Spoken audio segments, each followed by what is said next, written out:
بسم اللہ الرحمن الرحیم۔ اللہ رب العزت وہ ذات ہے کہ جس نے بعض چیزوں پر فضیلت عطا فرمائی ہے،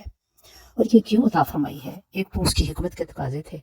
اور دوسرے اللہ رب العزت یہ بتانا چاہ رہے ہیں کہ ہر چیز کا معیار ایک نہیں ہوتا، بلکہ اللہ رب العزت کئی فضائل، کئی خصوصیات اور کئی اس کی خوبیاں دیکھ کر ایک کو دوسرے پر فضیلت عطا فرما دیتے ہیں۔ اور اس کا اظہار اللہ رب العزت نے تیسرے پارے کے سٹارٹ میں کر دیا، تِلْکَ الرُّسُلُ فَضَّلْنَا بَعْضَهُمْ عَلَىٰ بَعْضٍ، کہ ہم نے کچھ انبیاء کو کچھ پر فضیلت عطا فرمائی ہے۔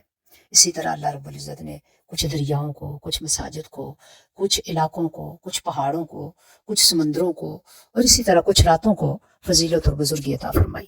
وہ کس لیے عطا فرمائی؟ کہ اللہ رب العزت کی پسندیدگی اور اس کے لطف و کرم کا بے پایاں اظہار ہے۔ شب معراج ہے جو 27ویں رجب کی مبارک رات ہے،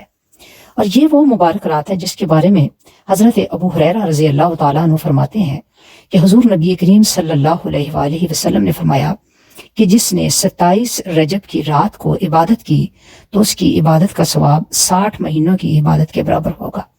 اسی طرح سے حضرت سلمان فارسی رضی اللہ تعالیٰ عنہ روایت کرتے ہیں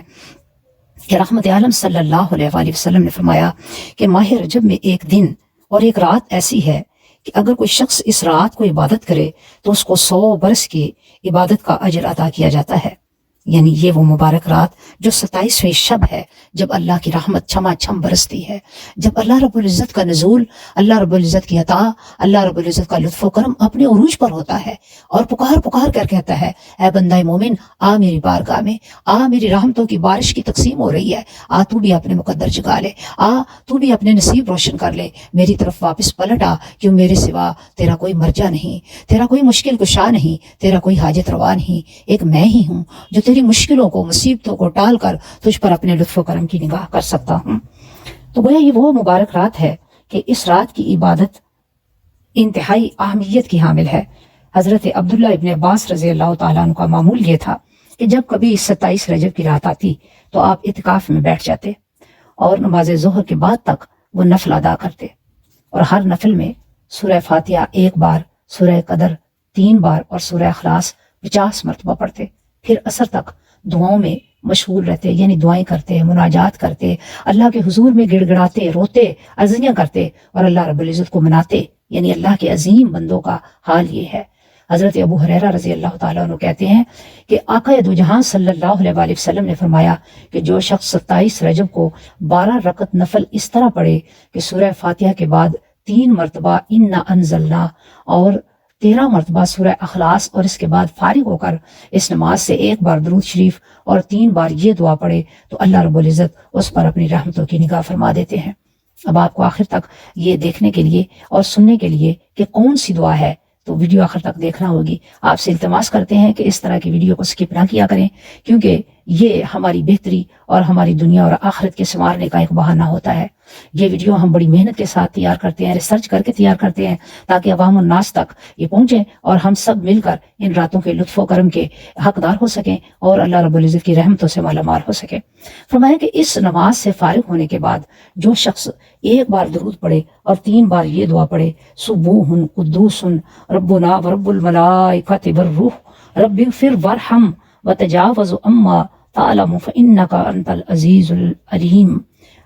فإنک انت العزیز العظم، یہ پڑھ لے اور 100 بار درود شریف پڑھے اور 100 بار یہ دعا پڑھے، استغفر اللہ ربی من کل ذنب واتوب الیہ وخطیۃ واتوب الیہ، استغفر اللہ ربی من کل ذنب وخطیۃ واتوب الیہ۔ پھر تیسرا کلمہ 100 بار پڑھے، سبحان اللہ والحمد للہ ولا الہ الا اللہ واللہ اکبر ولا حول ولا قوۃ الا باللہ العلی العظیم۔ تو پھر اس کے بعد اپنے لیے، اپنے والدین، عزیز و اقارب، آباء و اجداد، بہن بھائی، مسلمان مردوں، زن کے لیے عاجزی ان کے ساری کے ساتھ دعا کرے گا تو اللہ رب العزت اسے 5 نعمتیں عطا فرمائیں گے۔ کون سی نعمتیں؟ پہلی، وہ اپنی زندگی میں اللہ کی مخلوق میں سے کسی کا محتاج نہ ہوگا، یعنی اللہ رب العزت اپنی رحمتوں سے، اپنے خزانہ غیب سے اس کی روزی کا بندوبست کرتا رہے گا۔ نمبر 2، اس کا خاتمہ ایمان پر ہوگا، یعنی مرتے وقت اسے کلمہ پڑھنا نصیب ہوگا۔ اور نمبر 3، اس کی قبر کشادہ کر دی جائے گی، وہ جہاں تک نظر اٹھائے گا دیکھے گا اس کی قبر کشادہ ہوگی۔ پھر نمبر 4، جنت کی ہوائیں اسے اس قبر میں پہنچتی رہیں گی، جس سے اسے راحت اور سکون اور اللہ کی رحمت نصیب ہوگی۔ اور نمبر 5، وہ قیامت کے دن جب اللہ رب العزت اہل ایمان کو، اپنے نیکوکاروں کو اپنی دید سے مشرف فرمائیں گے، تو یہ وہ خوش نصیب ہوگا جو شب معراج کو نفل پڑھنے والا تھا، عبادت گزار تھا، مناجات میں وقت گزارا، تو اللہ رب العزت اس کو بھی اپنے دیدار سے مشرف فرمائیں گے۔ تو کتنی عظیم یہ عظمتیں ہیں، نسبتیں ہیں، اور اللہ رب العزت کے لطف و کرم ہے۔ آئیے آنے والی 27ویں رجب کی رات کو، یعنی شب معراج کو جاگ کر عبادت میں، نوافل میں، مناجات میں گزاریں، اور صبح روزہ بھی رکھیں، تاکہ اللہ رب العزت ہمیں اپنے نیکوکار، اپنے مقربین میں، اور اپنے نیک لوگوں میں، اپنے پسندیدہ لوگوں میں شامل فرما لے۔ السلام علیکم ورحمۃ اللہ وبرکاتہ۔